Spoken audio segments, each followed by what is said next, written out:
براست هاتنا بیستی ریبندانی آنگو در بسمونا سالا که دسر ایریشا ارتشا ترکیه حکومه تندری یادجی عفرینه به هزاران پنابر عفرینه لهری ما شهبا دمینن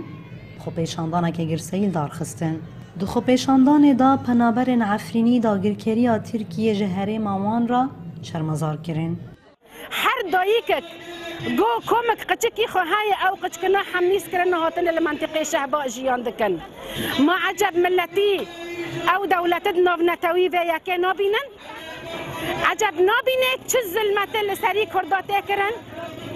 عجب قد کسی دولت ترکیه محاسبه که تنایا چه بسره ارمنیا کر و چه بسره کردا کر و تشته گلیونانه کری عجب اف چه تشته عجب اف چه انساناتیه لهمبری سیویلان ایرش کرنا خاچه که حتی نهاجی پفچون و کشتن و طالان کرن و دزی ده افرین دا بردوامه لی فقط افنت معنی گو ام وناگرن افرین ام وگرن افرین خوا و افرین خواش دا کرگری رزگار بکن هر وها خو پیشانداران هلوستا جیهان رخنه کرن کجی کریا روزی دا گاوین ترکیه و کومن تندره لعفرینه دکن بیدنگن عفرینیان خواستن وگرن هریما خو و داوی لدستدانینا ترکیه وره بلا ورن هرم ببینن عفرینه دش حالی دایا بلا ورن زیتا عفرینه گشت همه دنیای بلا کرن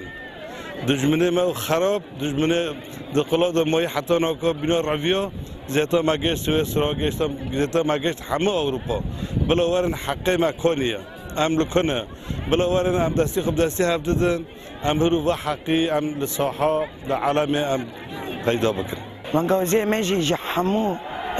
نافناتوی همه دنیای ام دبین کار بکن ام دبین جبو عفرینه تشتکی بکن جبو زاروک عفرینه جبو ملت هند عفرین دامای زور و تندی دبینه جدست دشمن ترک دست هر انسانی که هوانه دا عفرینه دا روزانه لیدان کشتن تکرن دا عفرینه دا ام دبین ونکنه هی ملت هی حقوق ساز ونکنه ونچدکن جایی ببیرخستنه که دبیستی ریبندان سالا پارده آتشا ترک و چکدارین تندره ایریش آنی سر عفرینه و پشتی شهر 58 روزان وان دست دانی سر هریمه شوی چاقه ده پرتر جسد و 50,000 ولاتی عفرینه لهریما شهبابونه پنابر نوروز رشا انگ امریکا شهبا